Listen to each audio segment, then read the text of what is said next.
he's shadow boxing.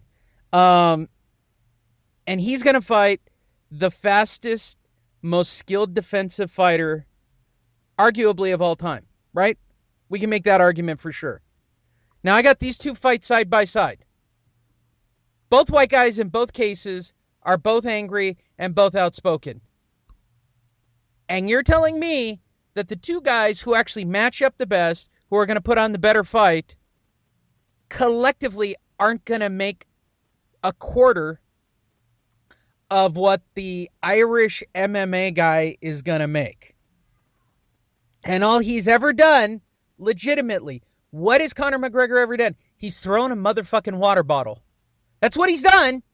He's thrown a water bottle. By the way, he paid that fine, had to, or he's not going to get licensed in Las Vegas. So he's paid the fine, and he's done his time.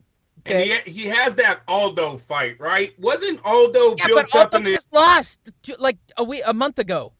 Like, Aldo's done. Yeah, no, true. But I remember them building that guy up as he was like an amateur standout. One guy. I know, Lee. Isn't that how the UFC kind of rolls, though? No. They get their shine pretty fast over there. Look, he's a white guy. I know. Who competes mostly against Mexicans and blacks. And Brazilians. Come on. Yeah. Okay, you get a white guy who's outspoken, who can actually throw a punch like a Kovalev or a McGregor, and all they got to do is go in and be mean and menacing, and they should be able to sell a fight. Now, for some motherfucking reason, the sequel to one of the best fights of last year, right? He's not even going to have the same buy rate on Saturday night that it did the first time around. Why? Because I've literally seen this in the press. It's not going to be a good fight. What would lead anybody to believe that Saturday night's fight is going to suck? Yeah, no, it's a shame if they're writing that, Lee, whatchamacallit, because by other boxers who are throwing shade. Now you got me saying it, shade. I don't say that. I'm white. Okay, white guys can't say shade. Right? Let me use a white term, okay? Be as white as I can be. Shit. Dispersions. There's a big word for it, guy. Dispersions. I'm casting a dispersion. I believe that's correct. I've seen it. Other fighters are like, yeah, it's not going to be the same fight it was the first time around. They didn't do a good. Andre Ward is too intelligent a fighter to give a rematch to, and it will. Kovalev is good enough though to take him serious. Listen, this is going to be an exciting fight. This guy, Kovalev. I'd say the first 3 rounds of this fight are going to be fucking magic. After never 3 rounds. If I'm going to call it right now for everybody listening. All right, it's worth the $60.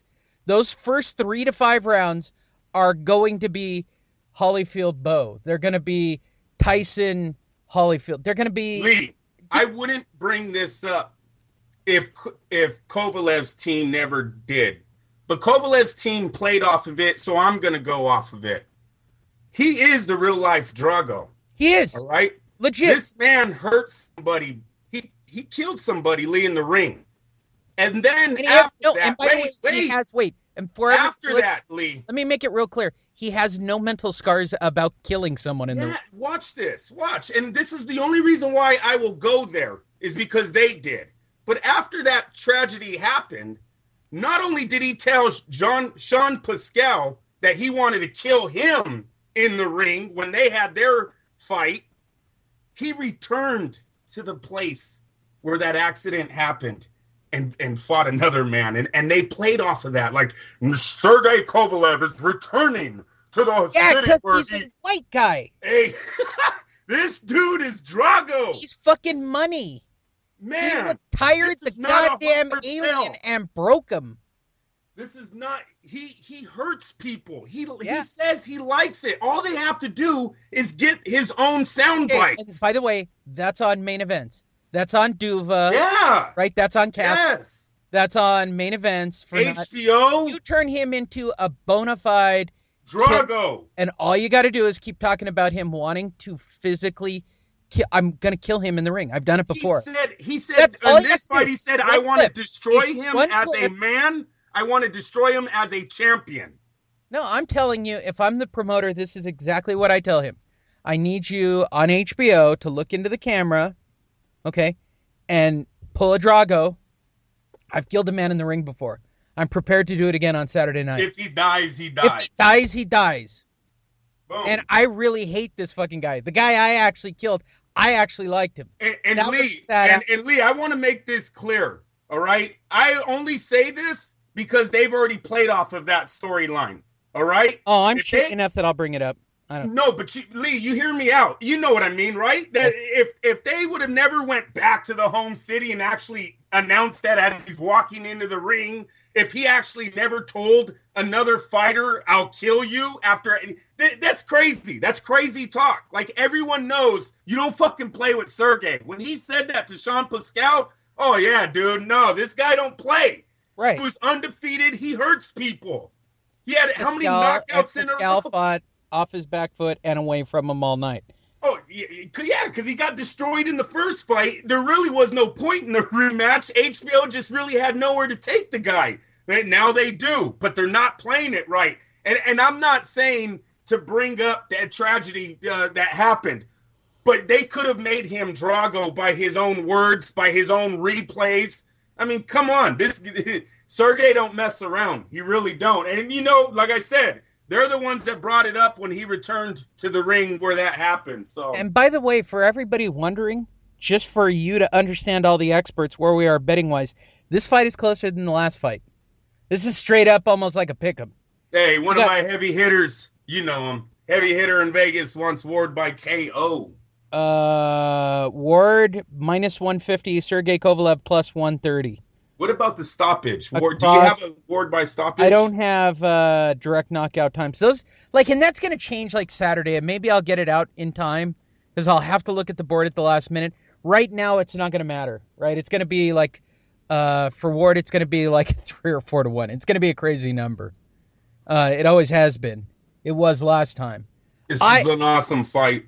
I don't. When do we say Ward's the best? When does it stop? When bro? This becomes a look. If Andre does what most boxers say are going to happen, I don't give a shit what boxing writers or even people with podcasts give a shit and say. I really don't. I don't care what Rayfield says. I don't care about the shill Kevin Iole. I don't care about any of them. I mean, I read all their shit and I keep up on what they're doing, but I'm going to be brutally honest. I care what the boxers are saying, and all the boxers say the same thing. Don't give Andre Ward a second chance at anybody. Ever. Ever. He's too smart a fighter. And if that's the case, and Andre Ward sits on this guy for 12 straight now that he's seen the show, he can pity-pat his way to a 12-round lopsided decision and get rid of Kovalev once and for all. And HBO will, they'll build him back up because there'll be people stupid enough to fight him again, and they'll get their heads knocked off. But I honestly think it's a 12-round decision. I think it is. I'm kind of agreeing with the 12-round lopsided decision. I just think that the first 3 to 5 rounds of this fight are literally the only shot Kovalev has in this fight. Like he did in the first fight. Yeah, if he's going to slow him down again, I believe he's a little bit too aggressive early in this fight, and that's what's going to hurt him in the long run. He's going to walk into a lot of shots. You don't just walk in on Andre Ward and destroy him. I'm sorry, that's not the game plan. I know everyone likes to say things like that, like it's easy, but not when you're actually in the ring facing a fighter caliber of Andre Ward or any elite.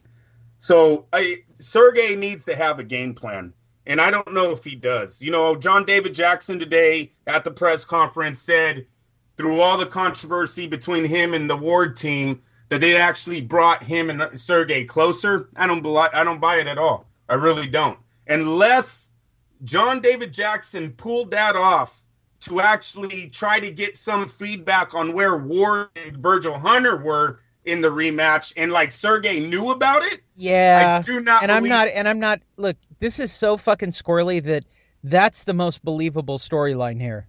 Yeah, right. Exactly, Lee. Yes. Look, sir. I'm gonna say this again. The white guy. How does he keep shifty him? And devious, and I could completely believe that Kovalev sent him. Look, we're lucky the Russian mafia is not involved. Okay.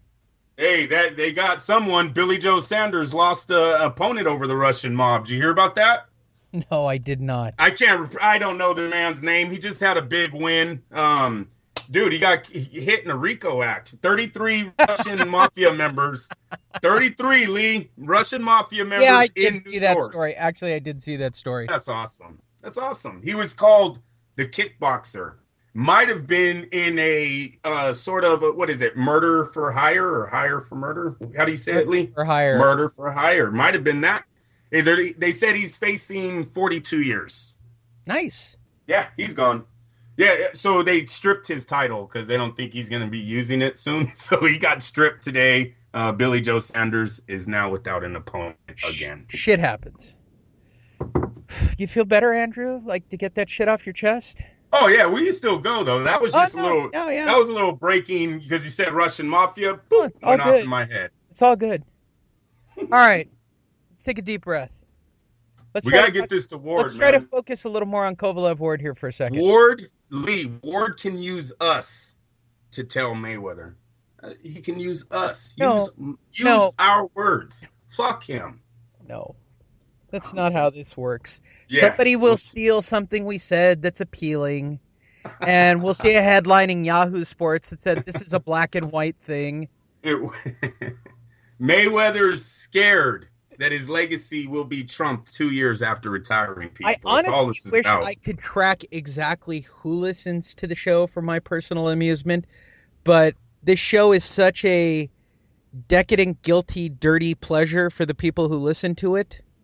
You want to know my most asked question right now, Lee? Please ask. What does Lee Honish look like? Yes. Well, you could. Okay, I'm going to say this for every one of you, for your cousin who's asking. No, oh, there you go again. Is it a woman at least? No, hell no. Oh, that's good. It's because you always talk about being a fighter. Okay. I'm going to tell everybody how to do this. Brazilian Jiu-Jitsu. Wait, I'm going to tell everybody how to do this. You guys ready? Go to sharedog.com. I have a registered win-loss record. I'm 0-1-1. Did I get that right? I'm 0-1-1. You can go to sharedog.com, type in my name, Lee Honish, Honish, and you can see me throwing a hellacious right hand right on the chin of Aaron True. Money shot. By the way, you can actually see where the little jowl thing moves, where you hit them right on the money, and the side of their face kind of comes off from the punch. It's a true money shot. I mean, it's literally that good a shot. I look like a big bleached white guy with a shaved head. I might have had a spray tan, so I probably look better in that photo. What do I look like currently?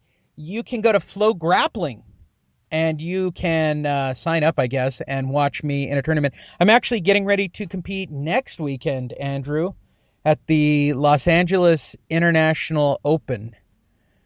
Coming off my stellar 2 silver medals in my last tournament, and concussion. Is everybody keeping up with my injury record? Let's rewind real quick for all of you that really care that much. Broken nose Danny, that was legit. Andrew was there. Yes, I threw the fight, but he legitimately broke my nose. Andrew was standing around as my fucking crazy ass friends and my mother were setting my nose in the back after the fight. That was legit. That was a cheap shot, and it sucked. Aaron True, I actually sprained my ankle ridiculously bad. Like, it might have even been a torn ligament. My first Brazilian Jiu-Jitsu tournament, I don't think anything too major happened to me in that one. I think I was okay. I know in my last tournament, I got a concussion and still competed in the open division later that evening, against the advice of my coach, who told me, "Aren't you driving home tomorrow?" Those were his exact words, Andrew. Hey, you have a concussion. I don't think so, but it is a little bit brighter in the room. He goes, that's exactly what I told him. He goes, "Are you a fucking idiot?" He goes, "You're driving home tomorrow." I said, "Yes." He goes, "You have a daughter." "Yeah, so what does that have to do with the other?" He's like, "Be smart." His exact words, "Be smart." I said, "So I'll take the fight later on in the evening." I will be in Cerritos at Cerritos City College next Saturday competing in the open division.